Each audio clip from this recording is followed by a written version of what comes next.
الله عز وجل لا يريد منك شيء. الله رب العالمين لا يريد منا شيء،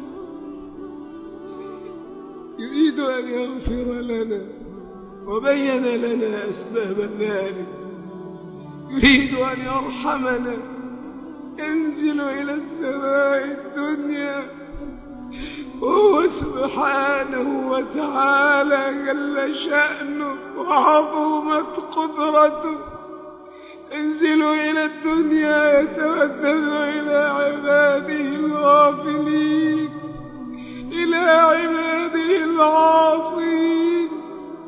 هل من تائب فأتوب عليه، هل من مستغفر فأغفر له، هل من مسترحم فأرحمه.